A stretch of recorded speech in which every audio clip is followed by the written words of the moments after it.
Okay, let's dig into some of the tools that are available.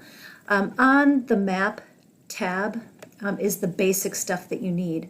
The Explorer tool is what you can use to pan around. You want to click on this if you want to be able to pan around on the map. You can just Shift, click, and hold. A really good keyboard shortcut to know is that you can use the C key on your keyboard if you're not working with a mouse. Sometimes you'll have another tool open and you want to be able to pan around without going to the Explorer tool. Like if you have a selection tool which allows you to select stuff on the map, but you want to quick move it, you can press the C key, and 9 out of 10 times it'll actually work for you. Sometimes it just won't, but you can press the C key with a mouse is much more reliable. The other tool that's really handy to know, because you can zoom in and out, but the keyboard shortcut is use the Shift key. You can, what I should say, this is using the Shift key. I can actually draw with the magnifying lens. I can draw a shape, and then that shape is fills the screen here. What I was going to say is you can just zoom in and out by using the scroll on your mouse or your touchpad to, like you would on a cell phone. But a Shift lets you zoom into a specific place. That's a good one to know. Base map. The topographic base map is automatically added, but there are other base maps you can choose from, including satellite imagery. So I recommend playing around with these a little bit. These are kind of fixed extent, zoom in and zoom out.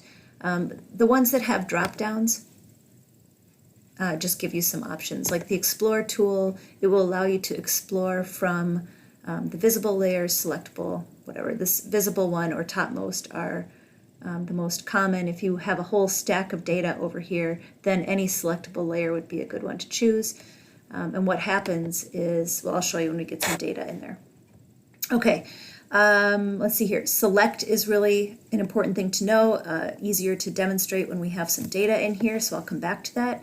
But this is the clear selection. Selecting doesn't do anything to the data, it just kind of picks it. We're going to use these tools quite a bit in the next few modules. The measure tool is not any kind of calculation, it's just a kind of a quick and dirty, how far is it from here to here, but in the window you can choose whether it's a planar or a geodesic measurement and your units here. If you multiple click, it'll stack up your lengths and then sum them for you, double click to end the line. Okay, I don't use any of this stuff, so you can explore it if you want. The insert is where we can insert a new map, so I could have multiple maps going and be playing with different data in each one. Layouts we'll get to later, but this is how you build an actual map for exporting. We will get to this in the fourth video, how to add a folder connection. Let's see, yeah, I don't use any of that stuff. Analysis, the tools will open a geoprocessing tab over here where you can just search for a tool and it brings up the options for you, and you can click on the name itself is a hyperlink. Let's see here. It's got some quick finds, things we use all the time are kind of preloaded for you. And yeah, these are kind of things you can get into if you want to play around. We're not going to get into them in fundamentals class. The view is a great place if you want to reset these. So if I close my geoprocessing window, or I want to reopen it, or if I lose my catalog tab, and we'll talk about that in the next video, I can bring them up here. Just so you know, you're not losing anything. You can reset your panes and kind of go back to the default settings, so you're not losing anything.